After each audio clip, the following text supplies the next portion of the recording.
All right, let's jump right in. What if I told you that a lot of what we thought we knew about stroke recovery is, well, it's changing and fast? For so long, the story has been about hitting a wall, this plateau where progress just stops. But today, we're going to tear down that wall. We're going to show you how science is unlocking this incredible potential for lifelong recovery, all thanks to the amazing, adaptable power of our own brains.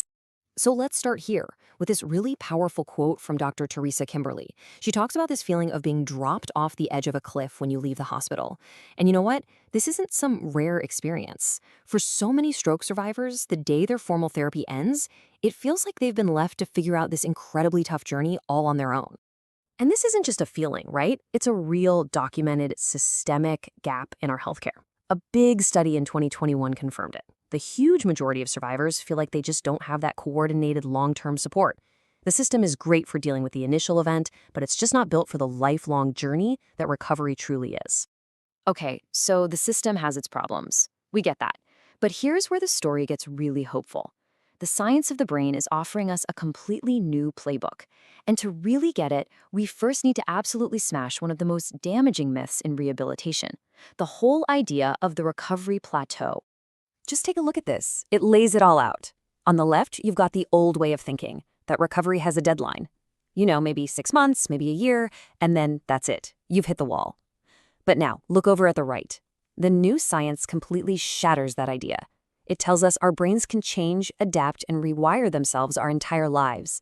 Progress isn't finite, it's always, always possible. So what's the magic behind all this?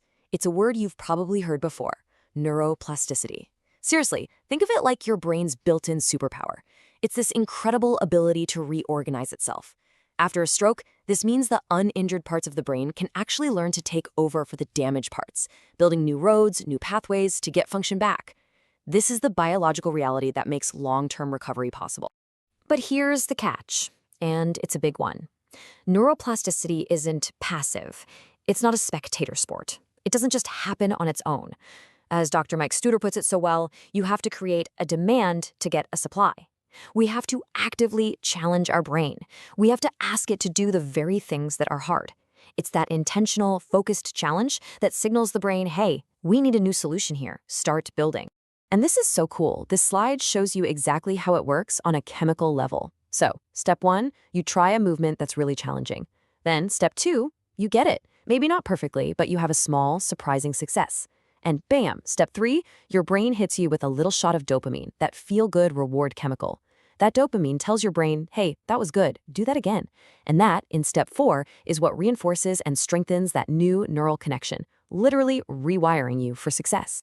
So, if challenging the brain is the name of the game, what's our most powerful tool to do it? Well, it's intentional movement. It is the language the brain understands best when it comes to rebuilding and rewiring itself. And we really have to start thinking about it in a new way. It's not just exercise. As physical therapist David Dansereau says, it's an essential medicine. And just like any medicine, it requires the right dosing, the right intensity, the right frequency, and the right type of activity to really drive that brain recovery forward.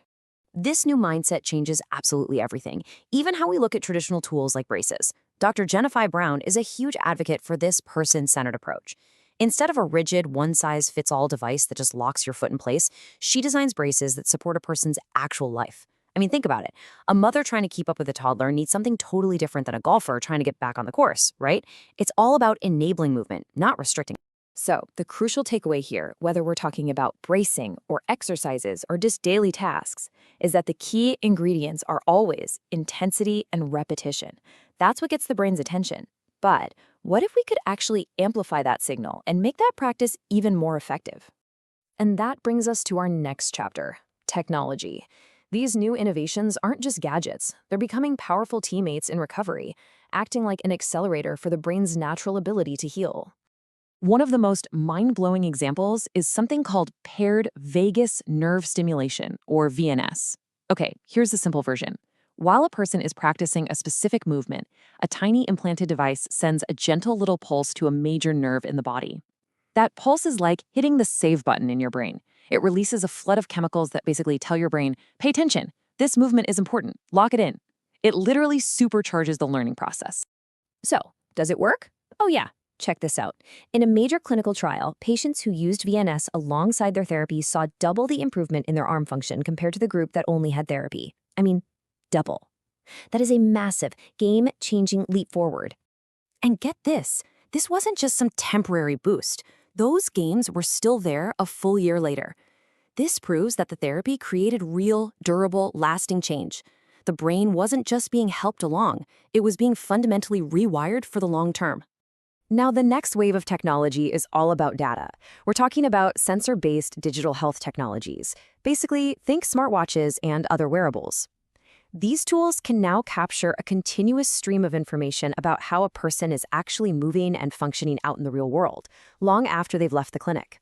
And this constant stream of real-world data, this is the key. This is what finally allows us to build a totally new vision for stroke care, one that extends support far beyond the hospital walls, and finally builds a bridge over that cliff we talked about at the beginning. This data helps us fight what one therapist brilliantly calls the Slinky effect. You know how a Slinky works, right? You stretch it all the way out. That's the amazing progress you make during intense therapy. But if you don't have something to hold it there, what happens? Boing! It slowly and frustratingly contracts right back to where it started. That's the heartbreaking cycle of progress and regression that so many survivors face alone. So the future of care looks a lot more like a continuous partnership. A wearable on your wrist tracks your movement at home, AI crunches that data and can alert your therapist to any changes, good or bad, and that therapist can then reach out with immediate coaching and adjust your plan. It transforms care from a series of appointments into a constant, personalized, supportive conversation. And this quote just says it all, doesn't it? The technology to connect what happens in the clinic with what happens in real life, it's here now. The excuse that we can't bridge that gap, well, that excuse is gone. We have the tools to finally build that bridge over the cliff. So that leaves us with this final big question. The science is now crystal clear. Recovery is a lifelong journey, not a short sprint to a finish line. The technology is here. So the challenge for all of us now is to build a system of care that actually honors that reality, a system that walks alongside every single survivor for the long haul.